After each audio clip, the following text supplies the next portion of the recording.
Okay. I'd like to read an open letter to all theists.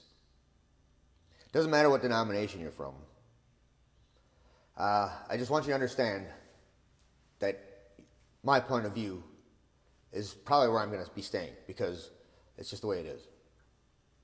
But as far as convincing me that a God or a God or any gods exist, you have all but lost the argument. You're done. Your gods they'll have to get off their omni-fictional high horses. And they'll have to come down and prove it to me rather than let you try and do it, because you're not doing a good job. Not a single one of you have presented anything that I can use as evidence, so just give up already. The more you try to convince me, the more I am unable to believe your deity exists. Oh, it's to the point now where I just scratch my head and wonder if there's any sanity left in some of you. I mean, you talk about total fictional things, imaginary things. It's not real. You can't do that. It's not evidence. Well, anyway, if you are sane, I'll tell you what. Then I have to suspect you're up to nefarious things. Look at all the mega churches, how they rip people off. That is a fact. You know what? All the teachers do, if you look at the mega churches, you can see the moral bankruptcy that's being perpetuated. These churches have nothing to base moral authority on.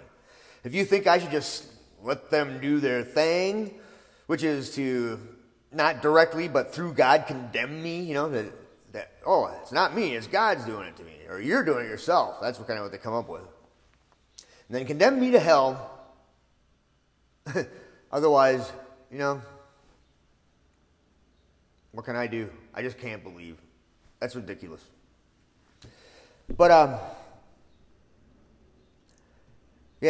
you do is go through your God and condemn me to hell.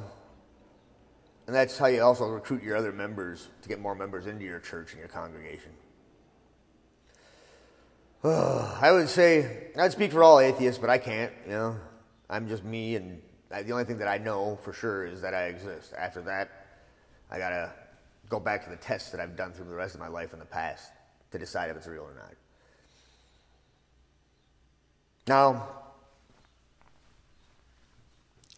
Now, many of you seem to think that we don't have the default position. I don't know why that is, because you can't prove a negative. That's been totally said over and over and over. And there's some of you that are even trying to force it back this way. That's bullshit. Anyway, some theists try to paint us all with a broad brush. They just stroke it on there and say things like, knowledge of God is in your heart. You know he exists. Everybody knows he exists. They just deny him. It's like we're being accused of something. They don't understand that we just don't believe. It's a fairy tale. It's a cartoon character. At least a cartoon character has some sort of realness to it, though. Can't even see God, can you? No, you just say you see him. Well, seriously, you have to have some empirical evidence. It would have to be something that's not supernatural, which would then contradict God anyway, because he's supposed to be supernatural. Gee, what a dilemma there. Paradoxes! Well, anyway,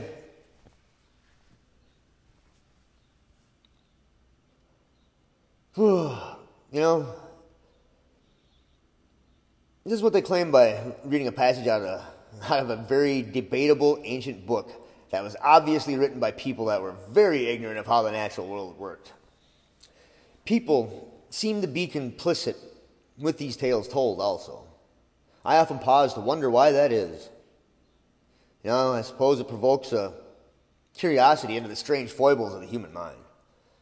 Evolution has given us various tendencies in which general helped our tenacious survival, but also at times make us very vulnerable to nonsense. That's kind of what it is, right? We get tricked because our natural thing is we see something in the weeds, we want to run from it. That's our natural thing. We're afraid of the unknown. That's evolution. You got to look at the confusion of correlation with causation in the post hoc ergo propter hoc. That was used to prompt our ancestors to run away in fear. And a lot of times it was actual harmless things. But it did wonders to keep us in shape and on our toes in case something real was there the next time that we came in there. Hence, we lived another day to have more offspring. And so we evolved. Those people with those traits survived and produced more. That's why that's why there's people that are afraid of whatever, afraid of the dark, or afraid to die. But it's something that we can address now. We have a scientific understanding of things. We know what the real world is. We know we're figuring out these things that we didn't understand all the time. So why do we have to sit there and just say God's there? Because that was way out there a long time ago, and we're not going to get there ever. So you might as well just enjoy life and figure out this real world and not sit there accusing people of not following some fucked up moral code. That's what pisses me off. Well, anyway. You know, it's okay to allow yourself to pretend that what you're presenting to us is falsifiable empirical evidence for your body's existence. As soon as you realize how unsound your reasoning is, you either try to pretend you can read our minds by saying we must reject your God for some reason. But no, my friends, it does not work that way. Any theist that tries to use such tactics is either very ignorant or delusional, thinking they know my thoughts, or they're just plain. There are some that I think are plain dishonest, and that's trying to make others believe a truth that isn't true. It's as simple as that. I think there are some that know that they're telling lies. I suggest before any of you go around following a theist authority on these fallacious claims about atheists, well, I suggest asking him more questions, and then maybe ask an atheist or two, like me. We might know what's in my mind. Certainly you don't.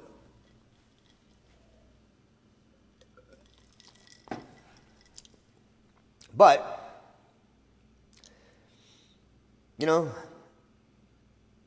it's this what we need. We need this to keep us rational and not get fooled. We need to not get tricked by people, not get conned by the con artist, Isn't that a good thing? I'll tell you what. How can people claim to be rational and then be so gullible but take an atheist word? Genesis is not an easy story to take into reality, and Noah's Ark is completely false. Tell you what, every one of you, the only thing you've done so far, you perform, it's formal logic. It's called formal logic. It's part of philosophy. Science doesn't give a shit. I don't give a shit. You claim that you see a mountain. If you show me the mountain, and I see the mountain, I have a reason to believe there is a mountain. If you recite a formal argument and then point at an empty field, I laugh at you. Right? This is the way it's been the whole time. We don't see your God. We don't hear your God. Your God doesn't speak for himself. All you got is a formal argument. Do you see how worthless a formal argument is? They're useless unless you have some way of producing some sort of evidence for it.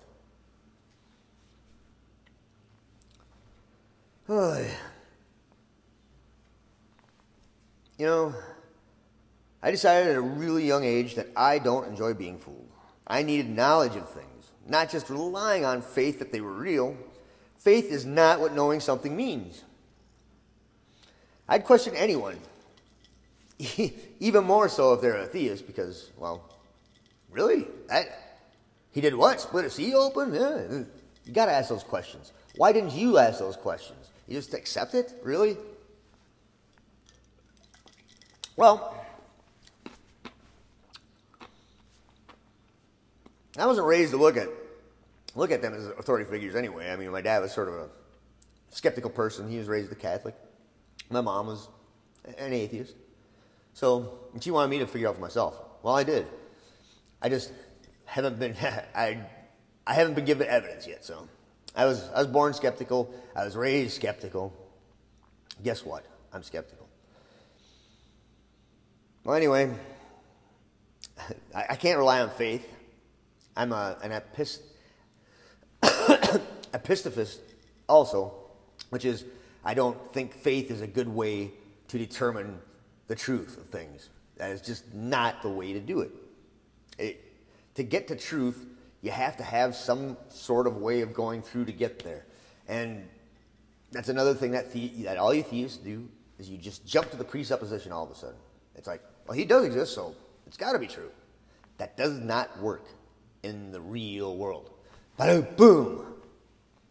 Well, I did know what imagining was when I was young. You know, I had an imaginary friend, so I can relate to kind of that. But I really didn't think he was real. I knew I was making this guy up. I don't know why, but I did.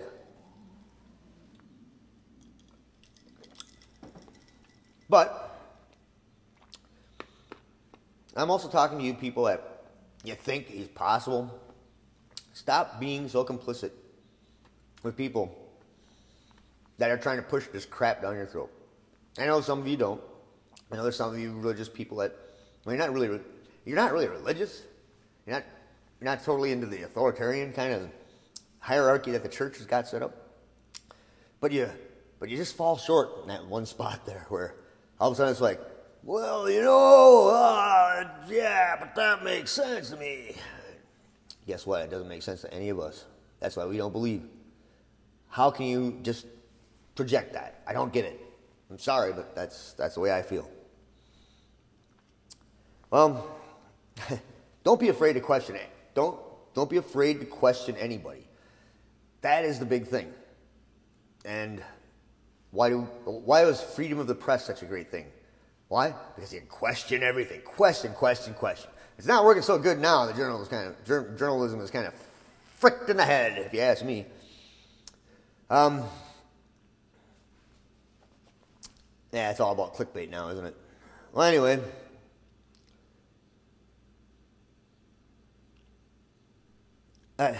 Yeah, like I'm saying, otherwise you're going to end up with just a bunch of giant snowballs rolling down the hill collecting these snowflakes of ignorance and then smashing in the bottom because they didn't see the frickin' tree. You know? That's about it. It's about it. It's about all it is. If you have these snowflakes of ignorance, it builds and builds and builds. I suppose they call it the Dunning-Kruger effect, and yes, there's a Dunning-Kruger effect. Brandolini's Law is one I want you to look up. That's a good one. It's a good way to describe it anyway. It's an old saying, you know, boots get halfway around the world. It's not a lie, you know, before truth puts on a boots. Ha! I got that wrong. You know, got all these omnifictional beliefs, all-encompassing beliefs of something all-powerful, all-knowing. That's not the way the natural world works. Seriously. The Bible and all religions' doctrine have been debunked thoroughly. It's full of nonsense. Not to mention that even things even remotely possible, except for in a sci-fi movie, you know, and especially the Old Testament, right? Isn't it funny that God didn't have a camcorder around back then to show them miracles? Well, and there's, if somebody comes up to you and says, you have something that they saw God? Well, why doesn't he come out and prove himself then? Why doesn't he show himself? Why is it just you? Why you? You know why? Because I think it's something that was created in the foibles of your mind. We all have a weakness in our mind that we can do things and believe things that way. That is why I'm an epistevist, because it's hard to throw away some things. It's hard to just go, it's not true, I guess. Wow, I'm surprised. It's hard to do that. I know. But we have to. We have to try harder. That's all I got to say. We're going to teach you people how to try harder to use your noggin. That is what we will do. Well, anyway, I'm going to clip this up. I just had to rant tonight. Thank you. Thank you all for watching and subscribing. I appreciate it. Got an Eldorado too. You got a 32 gun in his pocket. He's got a razor blade in his shoe. Friday battle, you hero, shooting dive. Edge of the boss, that girl ain't going. And ooh, good night. Back, hero bound. The baddest man in old damn town. Bad little King Kong. He let a junkyard down. Well, 2 men took to fighting. I think I'm on the wrong verse.